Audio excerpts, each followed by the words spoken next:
വിശ്വാസ ജീവിതം പ്രതികൂലങ്ങൾ നിറഞ്ഞതാണ്. നമ്മുടെ ആത്മീയ ജീവിതത്തിന്റെ തുടക്കത്തിൽ നമുക്ക് ഭയങ്കര വേഗതയുള്ളവരായിരുന്നു നാം കാണപ്പെട്ടിരുന്നത്. എന്നാൽ പോകെ പോകെ നമ്മുടെ ജീവിത സാഹചര്യങ്ങൾ മൂലം നമ്മുടെ വേഗത കുറഞ്ഞു. ഇവിടെ എഴുതിയിരിക്കുന്നു, പിന്നെ അവർ ബഹുദിവസം പതുക്കെ ഓടി. ഓട്ടം പതുക്കെയാകുമ്പോൾ ലക്ഷ്യസ്ഥാനത്ത് എത്താൻ പ്രയാസമാകും.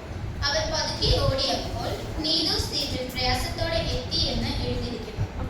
ഓട്ടം സ്ഥിരതയോടെ ഓടുക. സ്ഥിരതയില്ലാത്തവർ വീണുപോയി എന്ന് വേദപുസ്തകത്തിൽ പറയുന്നു. ലോത്തിന്റെ ഭാര്യ ഓട്ടക്കളത്തിൽ വീണുപോയതായി നമുക്കറിയാം. എന്നാൽ മൊർദെഖായി ഹാമാന്റെ ശക്തിക്ക് മുൻപിൽ ഓടി ജയിച്ചതും നമുക്കറിയാവുന്ന കാര്യമാണ്. 2 പത്രോസ് 2:19 പറയുന്നു, തങ്ങൾ തന്നെ നാശത്തിന്റെ അടിമകളായിരിക്കെ മറ്റവർക്കും സ്വാതന്ത്ര്യത്തിന്റെ വാഗ്ദത്തം ചെയ്യണം. ഒരുത്തൻ ഏതിനോട് തോൽക്കുന്നുവോ അതിന് അടിമപ്പെട്ടിരിക്കുന്നു. നമുക്ക് എന്തിനാണ് ഓടി ജയിക്കാൻ കഴിയാത്തത്? നാം അതിനെ പ്രാർത്ഥനയാലും ഉപവാസത്താലും ദൈവവചനം ധ്യാനിച്ചും വിശ്വാസത്താലും ചെയ്യിക്കേണ്ടതാണ്. നാം വേഗത്തിൽ ഓടി ജയിക്കേണ്ടതാണ്.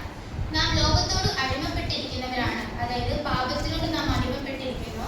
ചിലർ കൂട്ടുകാരോട് അടിമപ്പെട്ടിരിക്കുന്നു. നമ്മളിൽ മിക്കവരും ഫോണിനോട് അടിമപ്പെട്ടിരിക്കുന്നവരുമാണ്. എല്ലാത്തിനെയും നാം പ്രാർത്ഥനയാലും ഉപവാസത്താലും ചെയ്യിക്കേണ്ടത് അത്യാവശ്യമാണ്.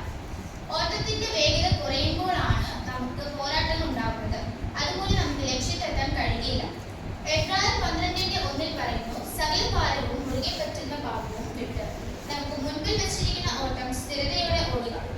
പാപവും ഭാരവും കൊണ്ട് നമുക്ക് ഓടുവാൻ പോയിട്ട് നടക്കുവാൻ പോലും അസാധ്യമായ കാര്യമാണ്. നമുക്ക് ചിന്തിക്കാവുന്നതേ ഉള്ളൂ. 2 കയ്യിൽ നമ്മൾക്ക് ഭാരമുള്ള വസ്തുക്കൾ തരികയാണെങ്കിൽ നമ്മൾ 10 മിനിറ്റ് എത്തേണ്ട സ്ഥലത്ത് നമുക്ക് 20 മിനിറ്റ് കൊണ്ട് എത്താൻ പറ്റുകയുള്ളൂ. നമുക്കത് നമ്മുടെ വേഗത കുറയുന്നു. ഇവിടെ നമുക്ക് അതുപോലെ നമ്മുടെ ജീവിതത്തിൽ അതുപോലെയാണ്. നമ്മൾ നമ്മുടെ ഓട്ടത്തിന്റെ വേഗത കൂട്ടേണ്ടത് അത്യാവശ്യമാണ്. നാം ഏതിനാൽ ബന്ധിക്കപ്പെട്ടിരിക്കുന്നുവോ അതിനെ വിട്ടുകളയുക. എന്നാലേ ആത്മീയ ജീവിതത്തിൽ നമ്മുടെ ഓട്ടത്തിന് വേഗത കൂട്ടാൻ കഴിയുള്ളൂ. ഒരു ഉദാഹരണം ഞാൻ നിങ്ങളുമായി പങ്കുവയ്ക്കാൻ ആഗ്രഹിക്കുന്നു.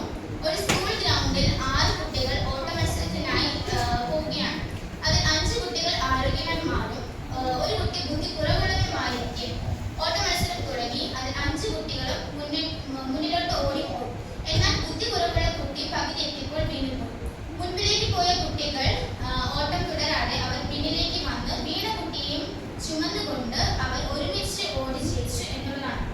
ഇവരെ പോലെ ആയിരിക്കണം നാം ഓരോരുത്തരും. നമ്മുടെ വിശ്വാസ ജീവിതത്തിലും തളർന്നവരെയും പിടിച്ചുകൊണ്ട് താങ്ങിക്കൊണ്ട് വേണം നാം നമ്മുടെ യാത്ര തുടരാനായിട്ട്. ലോകത്തിന്റെ ഓട്ട മത്സരത്തിൽ ഒരാൾക്ക് മാത്രമേ ജയിക്കാൻ കഴിയുകയുള്ളൂ. എന്നാൽ ആത്മീയ ജീവിതത്തിൽ നമുക്ക് എല്ലാവർക്കും ജയിക്കാൻ കഴിയാവുന്നതാണ്. ഹല്ലേലൂയ. നമ്മൾ വീണുപോയവരെ താങ്ങണം എന്നുള്ളതാണ്. നമ്മളെല്ലാവരും ഒരുമിച്ച് നിത്യതയെ ലക്ഷ്യമാക്കി ഓടണം. അതാണ് യേശു കർത്താവ് നമ്മളിൽ നിന്ന് ആഗ്രഹിക്കുന്ന പ്രധാന കാര്യം.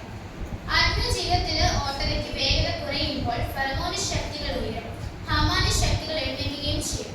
പൗലോസ് യാത്ര തിരിച്ചപ്പോൾ വേഗത കുറഞ്ഞതുകൊണ്ട് അനവധി പ്രതികൂലങ്ങൾ ഉണ്ടായി.